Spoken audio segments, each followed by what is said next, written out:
Bonjour à toutes et à tous, Pierre Cross. Oui. Bonjour. Oh, merci de m'accueillir sur ta chaîne. Je vous en prie, aujourd'hui, vidéo très professionnelle. Et de type Qualitative. Pierre, tu es ici car tu sais notre attrait pour le monde américain. Le monde américain. Le monde américain. Le monde de la start-up. Très clairement, j'ai amené Pierre ici pour qu'on passe, tels des Américains, les questions d'entretien pour les grandes entreprises telles que Apple, Google ou encore Amazon. Ça me fait vraiment plaisir que tu ailles sur ça parce que pour le coup, c'est une vidéo qui me paraît intéressante où on va faire appel à mon intelligence, ma rapidité d'esprit, ma vivacité à répondre à des problèmes de logique, de mathématiques Non, parfois. vraiment, en vrai, Ouais. t'étais à 2 mètres, Ouais. je faisais la vidéo tranquille, je me suis dit, viens, on l'appelle.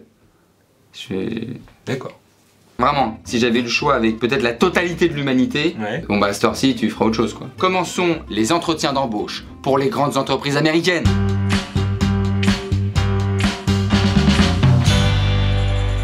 Let's go! Allez, c'est parti. Une question de Google. Combien factureriez-vous pour laver toutes les vitres de Paris? Waouh. T'imagines, entretien là, rien que la première question.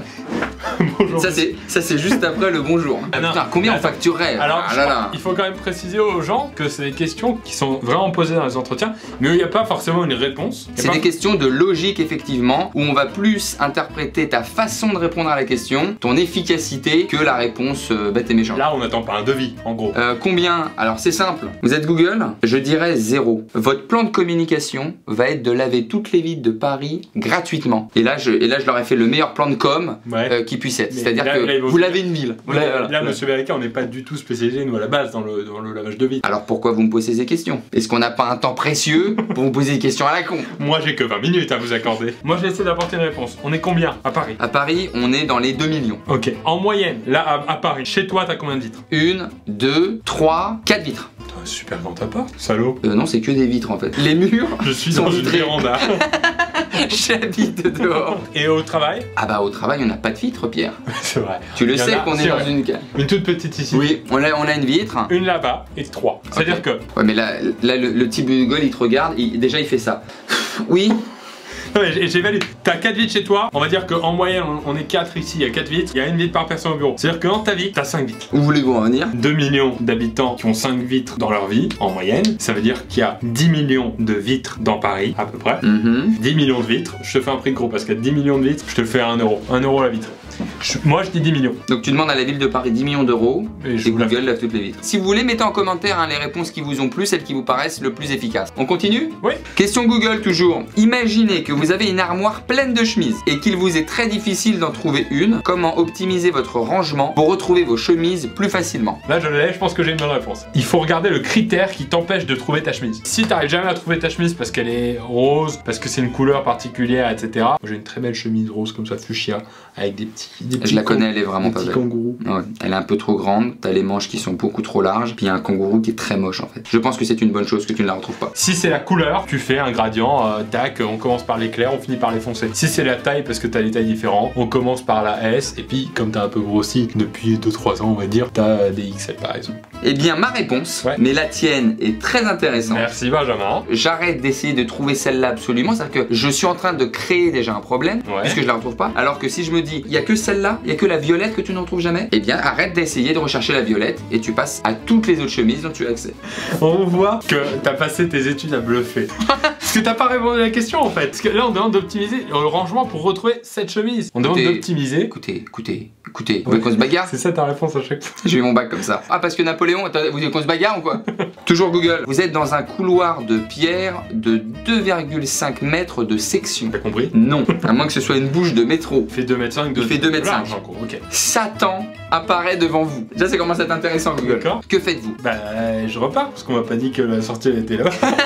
Non, alors je suis dans le couloir. Bonjour, je suis Satan. Bonjour, chantez. Qu'est-ce que je fais? Oui. Bah déjà, il est sous la forme de quoi, Satan? Mais oui. Et puis pourquoi il est forcément. Mais ça se trouve Satan Ah, il est quand pas. même, bon, ouais, si. Peut-être à la base Satan quand tu n'erres pas, il est chill hein. Tu veux vraiment qu'on parle de ton background et de savoir si t'as commis des choses mauvaises, Pierre? On court. On On court court très vite. fort, on court très très vite. Non mais Satan apparaît devant vous. Certains auraient dit je fais une prière et Satan disparaît. Moi je prends comme ça de l'ail et un crucifix. De l'ail. Parce que vampire. Non mais j'aime bien faire une petite bruschetta comme ça quand je suis en train de me bagarrer. Je frotte souvent du pain comme ça. Alors Microsoft, on passe chez Microsoft. Oh. Google a dit non. pour quelque raison que ce soit. Bah toutes. Comment testeriez-vous un ascenseur? Pas mal, sympa. Je mets le plus grand nombre de personnes dedans, j'appuie sur le bouton, je vois si ça monte. Et Non, les personnes sont bloquées. Bah non, mais si elles sont bloquées, c'est pas sympa pour elles. Ah bah là j'ai testé, j'ai dit bah tiens il marche pas. Non, bah alors moi déjà le premier test que je ferais c'est il est au 0, je monte au premier étage, je l'appelle et après s'il marche d'un étage à l'autre vide, je mets un petit poids à l'intérieur. Mais donc tu perds beaucoup de temps, alors que moi j'ai tout de suite mis le poids et la façon de monter direct pour ça. Moi je le mets dans les conditions maximales, c'est un peu mes techniques. Toi tu testes au maximum, moi je teste au minimum d'abord et après je monte petit à petit. D'accord, bon bah Microsoft on verra. Là c'est plus pour travailler chez Otis que chez Microsoft. Pierre Cross, est-ce que tu as envie de travailler chez Airbnb? Honnêtement, on peut avoir des bons plans. Pas mal. On peut avoir des très bons plans. Que feriez-vous si vous étiez le seul survivant d'un crash d'avion? Je m'excuse déjà d'avoir voulu piloter. Je m'excuse d'avoir pris ce parachute à la pauvre femme enceinte. Et d'avoir jeté tous les autres. J'irai jouer au loto, certainement, le lendemain. Pour tester ma chance. Toujours pareil, je suis le seul survivant. Je suis dans la mer gelée, une île, c'est un crash à Paris. Et j'ai juste à aller devant les caméras en disant effectivement, c'était un petit peu difficile de sauter de l'avion à pieds joints, mais vous savez, quand on a une formation de légionnaire. J'ai dû me défaire de mes cordes. Peut-être que la question, c'est justement plus sur cet aspect-là. T'es le survivant d'un crash d'avion, qu'est-ce que tu fais médiatiquement? Est-ce que t'en profites pour, je sais pas, essayer d'écrire un livre ou... Alors, si la question c'est ça, mon premier truc, hein, en vrai, je pense que je vais déjà voir ma famille et voir la famille de tous les autres, que peut-être qu'ils ont envie de me rencontrer pour savoir qu'est-ce qui s'est passé, parce qu'il n'y a rien de plus horrible, je pense, de pas savoir quels étaient ces derniers instants. Ça s'est pas si mal passé. Votre fils volait des cacahuètes à l'hôtesse. Enfin, mais paix à son âme, hein. Il sortait des toilettes. Il nous a fait un caca redoutable. C'est peut-être ça qui les a tués avant le crash. Question Facebook, où elle est longue. Un gangster russe vous kidnappe. Déjà ça, c'est pas très sympa. Il met 2 balles à la suite dans le canon d'un pistolet, le fait tourner, le pointe vers vous et actionne la gâchette. Vous êtes toujours en vie. Il vous demande, tu veux que je le fasse tourner ou que je tire directement à nouveau? Ok, là c'est mathématique. Dans un pistolet à barillet comme ça, il y a 6 balles. Il en a mis 2. Il en a mis 2 sur 6. Il t'a déjà fait ça, il te l'a pointé comme ça. Ah ouais. Il te le fait une fois. Là, petite goutte de sueur. Ouais. Et là, il te dit, est-ce que je refais tourner ou est-ce que je fais la suivante? Le barillet ou pas? Est-ce que tu fais retourner le barillet? Oh, je suis joueur. Ah non. On est dans un bon moment. Mais c'est pas des mathématiques, c'est du hasard. Non, la balle est dans le trou 5 et 6 et lui il a. D'accord. Il a tiré quand elle était dans le trou 1. C'est-à-dire qu'il te reste les 3 trous d'après pour survivre. J'ai compris. Mais si il relance tout, il est à nouveau à hasard, donc t'auras 4 chances sur 6. Donc t'auras plus que la moitié de chance. C'est ce que je veux dire? Désolé hein, monsieur, là on est en entretien, mais on discute. On va vous laisser tirer hein. Mais donc tu fais quoi? Tu choisis quoi? Bah moi je choisis de retourner. Parce qu'en gros, si. Comme moi, d'accord. Mais moi pour un argument mathématique, toi parce que t'es joueur. Ah non, parce que je suis joueur. Question suivante. Google. Google nous a rappelé. Ils ont vu qu'il n'y avait aucun potentiel. Ils ont appelé les collègues, ils ont dit, mais on va se marrer. Les 2 gars, des bijoux. Vous êtes rétréci à la taille d'une pièce de 20 cents. D'accord. Vous êtes alors jeté dans un shaker vide. Les lames commencent à tourner dans 60 secondes. Que faire? Ta taille, c'est ça. Ouais. T'as des lames comme ça qui vont venir. Dans 60 secondes. Hein. Première chose. T'as 60 secondes, donc à mon avis, il n'y aura qu'une chose. Hein. Est-ce que, alors, est-ce que je m'accroche à une des lames, ce qui fait qu'elle a beau tourner, il m'arrive rien parce qu'elle tourne, et puis bon bah personne me touche. T'es un petit danseur de merengue. T'auras quand même un petit vomi à la fin, je pense. Non mais je prends 4G, mais tu vois, je suis un petit peu comme ça. Est-ce qu'on essaierait pas de faire tomber le shaker? Ça se trouve, il est pas branché, on s'énerve pour rien. Ouais, bah on va dire que là, c'est une bonne solution. Voilà, monsieur Google, on continue. Combien de balles de golf peut contenir un bus scolaire? Honnêtement, j'ai 8273. On peut passer à l'autre question? C'est exactement ça, monsieur Beric. Ben, je vous en prie. Déjà, moi, pour ma piscine à boules. Alors que... Un expert. Tu vois, comme ça, tu racontes un peu ton background. La balle de piscine à boules, c'est comme ça. J'avais calculé que j'avais besoin quand même presque de 5000 pour 4 mètres carrés de pièces. C'est précis. Bah ouais. Mais alors, t'imagines une balle de golf vraiment de cette taille? Ah, arrête, ça fait mal. Ah là, tout le monde l'a vu aussi. Ah, je t'ai chopé là. Non, le seul truc que je veux dire, c'est que tu prends une balle de golf comme ça. On arrête de jouer. Tu fais ça à l'entretien avec Google. Mais là, il te vire. Moi, je pense qu'il en faut au moins 20-25 000. On continue. Ah, oula, on va travailler chez Dell. Dell, ouais. Ouais, bah alors admettons, tu bosses chez Dell. Ouais. Et dès le départ, on te dit cadeau. Voici un ordinateur. Oula, j'aurais préféré Ticket Resto. Je dis. Très rigolote. Ouais. Celle-là. Quelle chanson décrit le mieux votre attitude face au travail? Qu'on me donne l'envie d'avoir envie. Voilà un peu. Rapport que j'ai envie. Ah, moi je l'ai. The Final Countdown.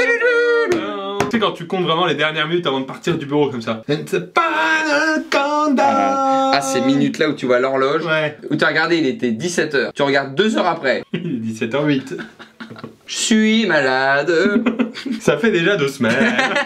Là, honnêtement, c'est quelque chose de plaisir. Ça doit être du plaisir. J'irai sur pour le plaisir. Herbert Léonard. Pour le plaisir. Ouais, on t'a pas demandé de la chanter non plus dans l'entretien. Google, qui nous ont rappelé. On était dans 50 personnes. Là, ils nous ont donné un amphithéâtre. Écoutez-les, voilà. Si vous pouviez choisir la chanson que l'on joue à chaque fois que vous entrez dans une pièce, laquelle choisiriez-vous? Eh bien écoutez, si c'est dans mon bureau, je vais choisir les musiques de concentration qui permettent de travailler des heures sans être interrompu. Après, s'il y a du Drake... On dit pas loin du Drake. Ah bah écoute, et comme ça je me la raconte un peu en... Ouais. Je mettrais ma chanson d'ouverture de spectacle. Excusez-moi, vous avez un spectacle? Effectivement, je vais vous faire un petit sketch. Oh là, il est... L'amphithéâtre, les lumières. Ouais, Kanye West Power. Ah. Ça fait applaudir tout le monde. I'm gonna sing for the century. For the century. Thanks for the century. Ah, mais là, par contre, tu vas me griller tout de suite, tu parles pas anglais. Hein. Désolé, Google. I'm sorry, Google. Bon, bah, très bien. Boston Consulting Group. Qu'est-ce qu'on a été foutre là-bas, Pierre? Si vous étiez une marque, quel serait votre slogan? Benjamin Verica. T'as juste... En fait, mon slogan, c'est ce mouvement d'épaule. Et quoi? Ouais. Quoi d'autre? On continue avec Facebook. Ah. Un homme pousse sa voiture jusqu'à un hôtel et une fois arrivé se retrouve dépouillé de tout son argent. Que lui est-il arrivé? Eh bien je pense qu'il lui est arrivé qu'il s'est fait détrousser par des personnes malveillantes. C'est tout, c'est la seule réponse que t'apportes à Facebook. Et que je suis contre ça. Désolé, la vidéo devient très technique. Alors admettons, comme ça. Je suis en train de pousser la voiture. Non mais ça va. Je suis en train de pousser. Ouais mais là c'est gênant là. Et là, toi t'arrives par derrière. Non, j'arrive pas par derrière. Mais non, comme ça j'arrive pas par derrière. Mais y a pas un truc du... Il est dépouillé de tout son argent parce que son argent c'était sa voiture. Un homme il pousse... C'est quoi l'idée là? Un homme il pousse sa voiture jusqu'à un hôtel. Tout son argent, il en avait pas beaucoup, il a payé l'hôtel, donc il est dépouillé de tout son argent. Rien qu'en payant la chambre d'hôtel, il a dépouillé tout son argent, peut-être c'est ça? Peut-être c'est ça, hein. Moi je t'embauche. Tu me suis là-dessus? Dernière question les amis. Quelle question ne vous ai-je pas encore posée et devrais-je vous poser? Bah déjà, est-ce que le boulot vous intéresse? Parce que tout à l'heure on parle... Discute. Eh bien moi je dirais que vous m'avez pas encore posé la question à quelle heure je suis disponible lundi.